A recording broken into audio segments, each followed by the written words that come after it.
Mardi 14 octobre, vous êtes sur la télévision Labari. Merci et bienvenue au journal dont en voici le sommaire.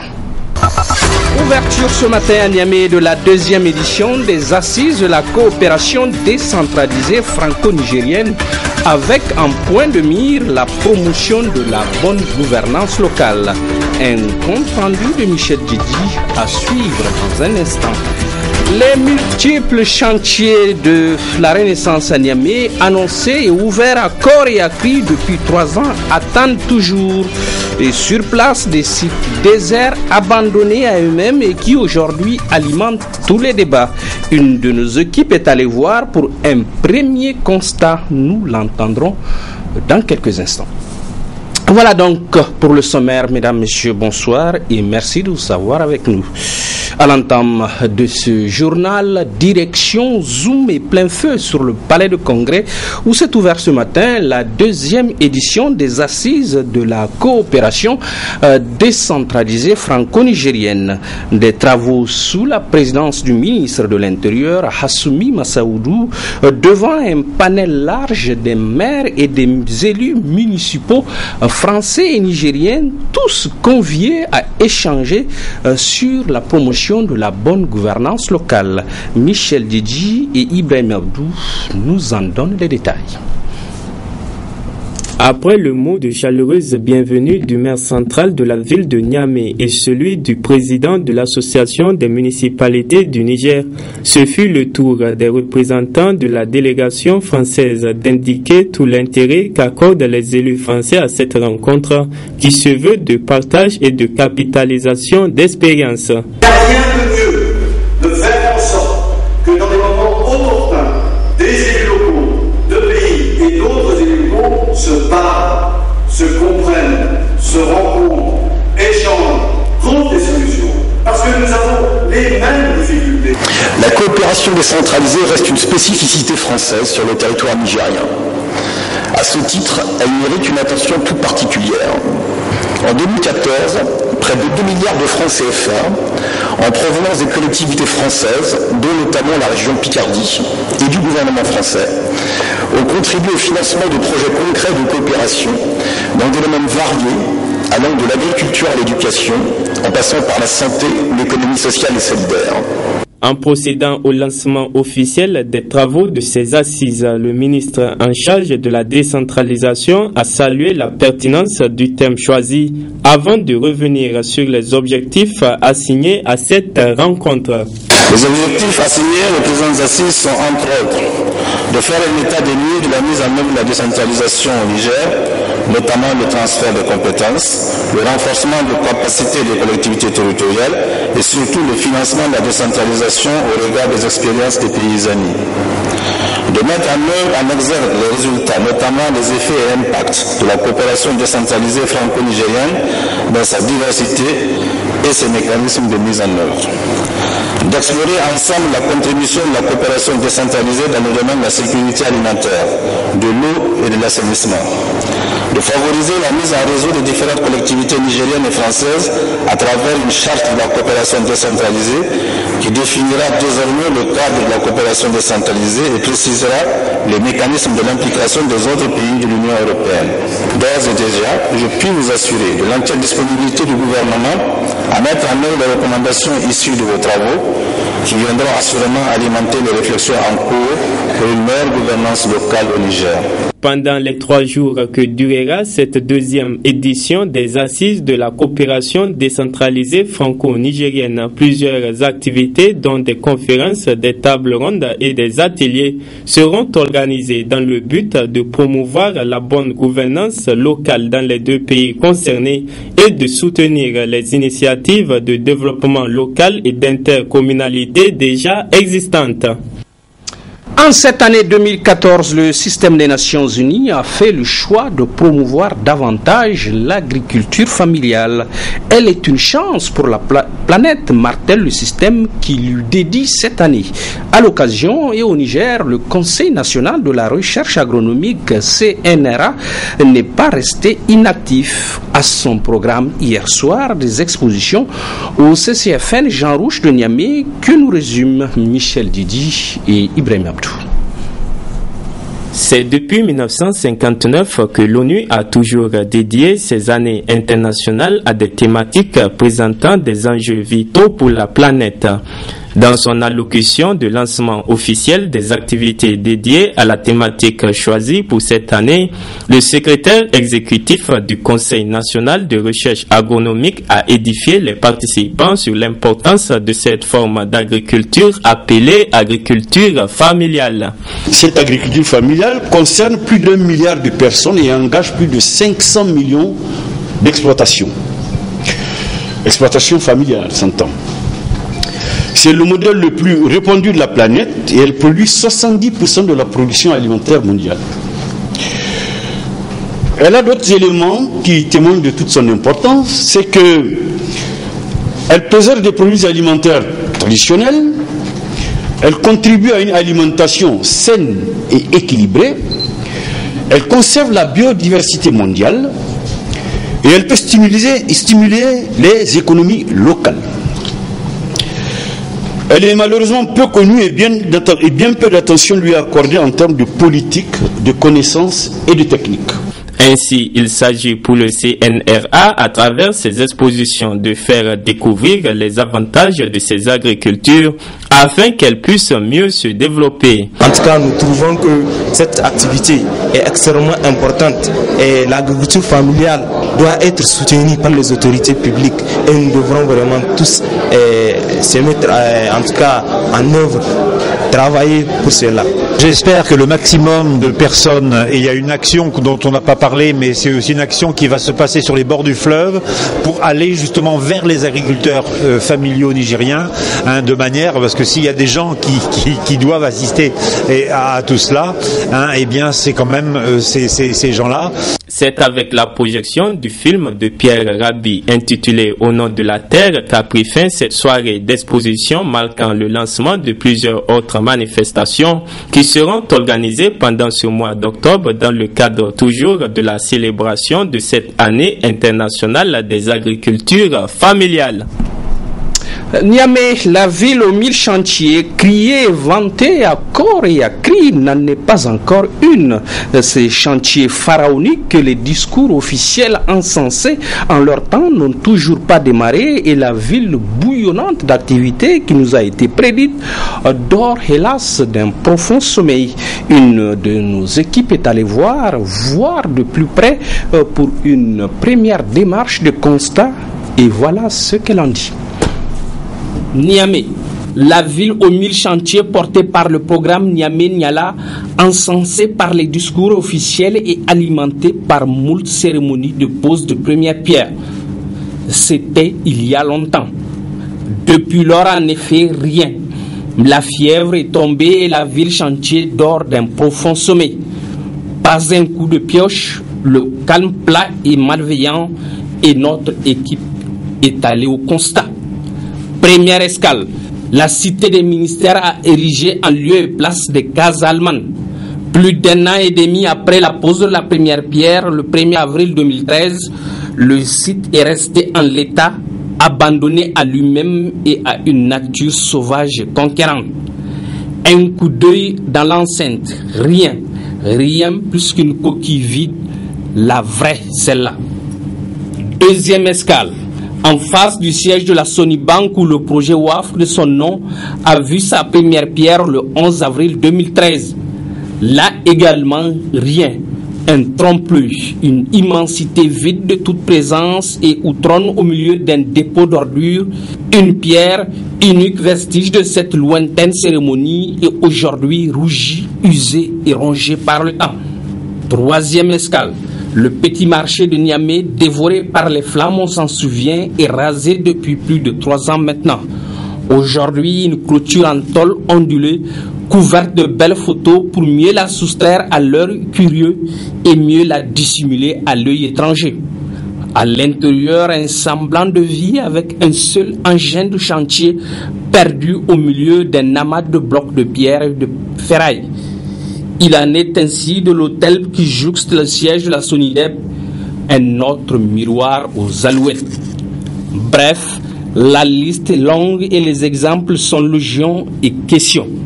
Doit-on en rire ou en pleurer face à des décideurs beaux discoureurs et passer maître aujourd'hui dans l'art de faire semblant? Le président de la République, farouche artisan des chantiers de la Renaissance, manifestement déçu par l'état d'avancement des travaux des chemins de fer Niamey-Dosso, se passerait bien d'une autre douloureuse épreuve faite de déception et d'espoir douché. Vivement un message à la nation pour dénoncer les fautifs et châtier les coupables. Ainsi vivent et progressent tous les États du monde qui aujourd'hui nous fascinent et forcent notre admiration. La rentrée scolaire ce matin à Liftik, elle avait un goût amer et il a soufflé comme un vent de petites rébellions. Des étudiants qui à moult reprises ces dernières années ont demandé et exigé tambour battant de la qualité dans la formation à eux dispensée ne veulent plus mettre la main à la poche. En réponse, la direction générale s'est dite surprise et outrée par ce pied de nez. Toutes les doléances ont été prises en compte et la qualité sera bien au rendez-vous, mais elle a un prix. Notre reporter Memouna Daouda nous rend compte de ce bien fâcheux malentendu. Suivons. Certains élèves et étudiants étaient déjà en salle lorsque l'amicale soutenue par l'Union des étudiants des instituts et écoles professionnelles et techniques du Niger siffle pour les faire sortir. Elle décide ainsi de boycotter cette rentrée pour protester contre l'augmentation des frais de scolarité. Cette année, à notre grande surprise, une lettre est sortie augmentant les frais d'études à Liftik, soit une augmentation de 80 000 francs s'il vous plaît. En 2 ans, soit une augmentation de 120 000. Ce qui est inadmissible et incroyable. Et nous ne l'accepterons jamais. Et voilà pourquoi aujourd'hui, nous avons pris notre destin en main pour soutenir et défendre les intérêts des camarades. On ne peut pas aller à une rentrée solennelle alors que l'étudiant de Liftik est comme une vache laitière. On ne peut pas l'accepter, d'autant plus qu'il y a un protocole d'accord entre l'État du Niger et la société civile qui date de 2007, qui stipule quoi? Que des instituts comme Liftik, NSP et consorts, on ne peut pas augmenter aux frais de scolarité. Pourquoi Liftik va faire l'exception? Pourquoi chaque fois c'est à Liftik qu'on va augmenter? À partir d'aujourd'hui, s'il faut boycotter l'année, on va le faire si on ne diminue pas les frais de scolarité de ses camarades. Visiblement surpris par l'attitude des élèves et étudiants, l'administration de l'école se précipite pour expliquer la décision. La première des choses, il y a 14 filières que nous avons créées cette année. Les 14 filières-là, on a nommé des responsables au niveau de chaque filière qui puissent prendre en compte les préoccupations du moment. C'est-à-dire quand on prend filière prise de vue, nous avons pris un responsable qui a une certaine expérience et qui va nous aider en collaboration avec la direction de la formation et les autres de prendre en compte pratiquement tout ce qui est nouveau par rapport à cette filière-là. Et ces 14 filières ou ces 14 responsables-là, ils sont, à ma foi, internes comme externes à l'office. Et ça a besoin d'un coût. C'est un coût quand on veut faire de la qualité, quand on parle de l'excellence, on est obligé maintenant de... C'est le système LMD qui existe, ce n'est pas nous autres. Nous avons, dans un deuxième aspect, créé ce qu'on appelle un conseil scientifique. Le conseil scientifique, là, dans son cahier de charge, va prendre en compte tous les sujets qui seront proposés par les étudiants cette année. Qu'est-ce qu'on a remarqué quand nous sommes arrivés, la soutenance là? Nous avons fait une évaluation. Il y avait après 100 sujets. Quand vous prenez les 100 sujets là, 50% c'était les anciens sujets qui sont là au niveau de la bibliothèque. Donc les gens ont pris uniquement pour faire couper-coller. Or, quel est l'intérêt de la recherche? C'est l'innovation. C'est pour cela donc que nous avons créé un conseil scientifique qui va analyser tous les sujets qui seront proposés par les étudiants. L'amicale des élèves et étudiants de Liftik n'entend dans tous les cas pas laisser la garde. Il y a eu cette rentrée, mais il n'y aura pas court temps que les frais ne seront pas revus à la baisse. Prendre ou à laisser. De toute façon, nous sommes là pour eux. Chacun, on a obligé personne à venir à Liftik. Ils sont venus d'eux-mêmes. C'est chaud bouillant comme dirait l'autre. Le même vent de la colère perceptible ce matin au village de Toulouaré dans la commune rurale de Bitin-Kodji. Là-bas, le problème foncier refait surface et la population est montée au créneau ce matin pour dénoncer, conspuer, voire blâmer le lotissement de leurs aires de pâturage. Pour vous et pour nous, bien sûr, nos reporters Adam Soumana et Sadou Doumi ont fait le voyage de Toulouaré et nous en parlent. On chasse le naturel et le revient au galop, a-t-on coutume de dire. Au Niger, le problème foncier est l'un de trouver une solution idoine, comme en témoigne le cas de Toulouaré où un espace public se voit spolié. Malheureusement, de personnes n'ayant aucun titre de propriétaire se sont mises à vendre ces espaces à des spéculateurs fonciers, entraînant ainsi la réfaction de ressources pastorales, l'entrave à la mobilité des animaux, la destruction de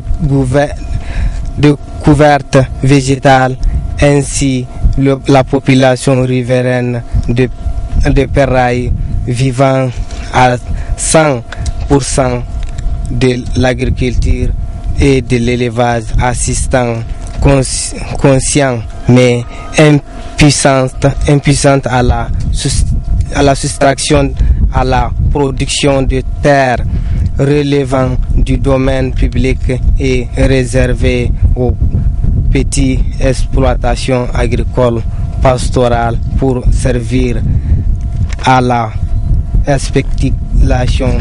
Face à cette situation, la population de cette localité entend ne pas rester les bras croisés. Nous protestons énergiquement contre le bradage de notre patrimoine commun qui est cette étendue décrit ci-dessus. Nous protestons énergiquement contre le soustraction de 170 hectares de cette étendue pour en faire une cité de 30 km de Niamey depuis plus d'un an. Nous protestons énergiquement contre l'intimidation continue de population en leur opposant le main de personnalités politiques qui ne sont certainement pas au courant de ce qui se passe. Il urge que les autorités compétentes mettent de l'ordre dans ce domaine et fassent prévaloir la loi afin que ce récurrent problème trouve une issue heureuse au bonheur des différentes parties.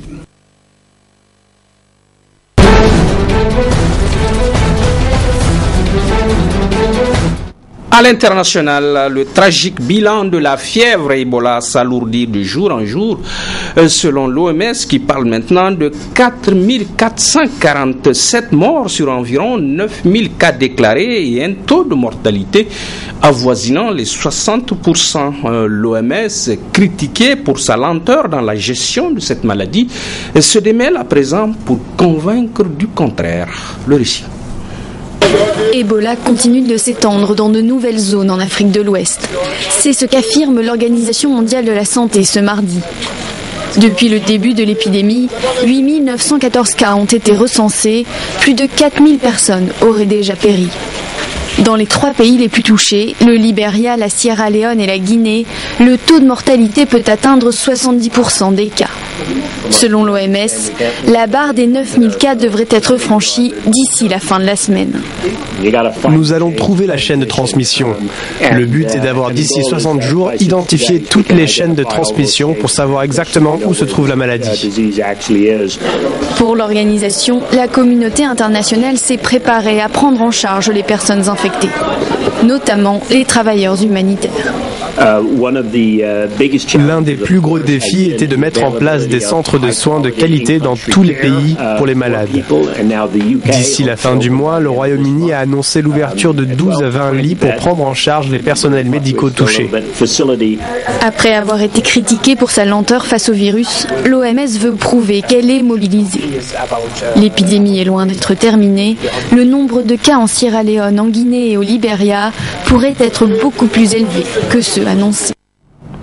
La visite aujourd'hui du secrétaire général des Nations Unies, Ban Ki-moon, dans la bande de Gaza. Plus de 20 000 maisons ont été détruites, souvenez-vous, pendant la dernière guerre contre Israël. Et Ban Ki-moon est allé apporter la bonne nouvelle de la reconstruction de Gaza et de la reprise des négociations entre les deux parties. Le récit. C'est un couac révélateur des désaccords qui règnent au sein de la coalition. Dimanche soir, Washington annonce un changement important dans l'implication de la Turquie.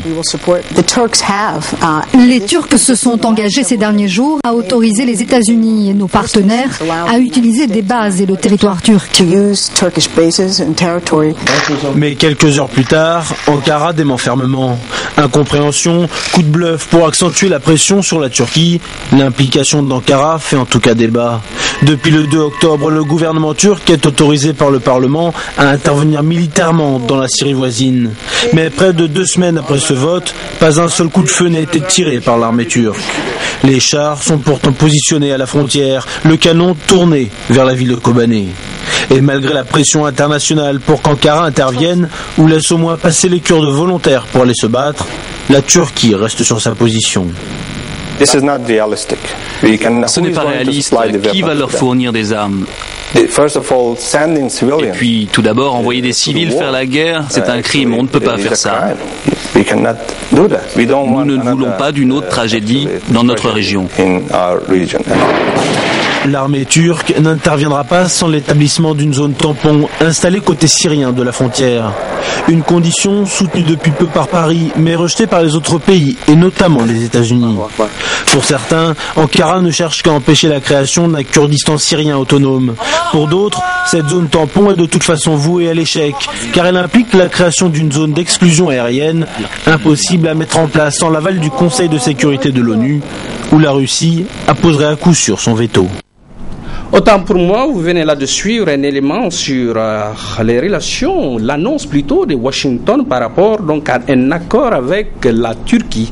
Un accord donc annoncé il y a 2 jours où les Américains, ou les Turcs, pardonnez-moi, demandent d'avoir signé un accord avec Washington pour l'usage de ces bases pour attaquer les positions djihadistes en Syrie.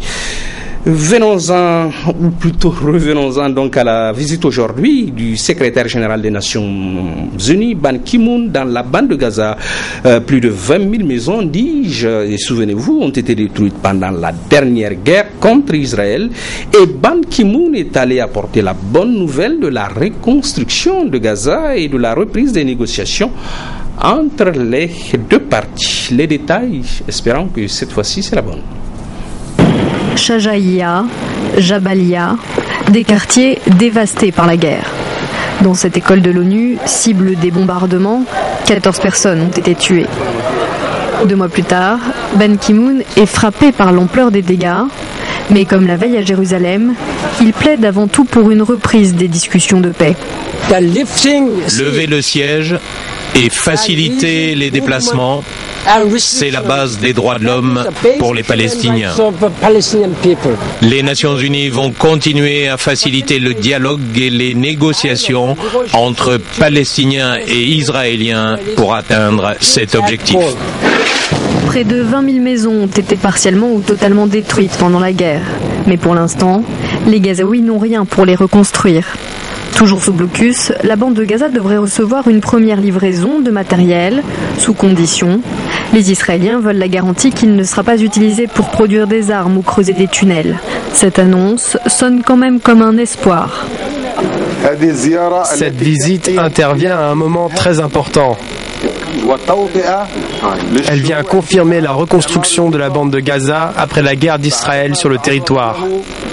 Les habitants, eux, sont résignés. Ils s'attendent à ce que la reconstruction prenne de très longues années si une nouvelle guerre ne vient pas tout détruire. Les gens vivent dans la misère ici. C'est la première fois que nous devons faire face à une telle situation. L'hiver arrive et tout le monde va en souffrir, les enfants et les personnes âgées.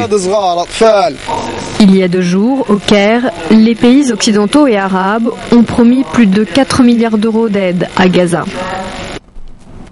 Espoir, colère et violence, ainsi va donc ce monde en ce mardi 14 octobre. Et ainsi aussi s'achève ce journal. Merci à vous tous et continuez plutôt à nous suivre. Merci bien.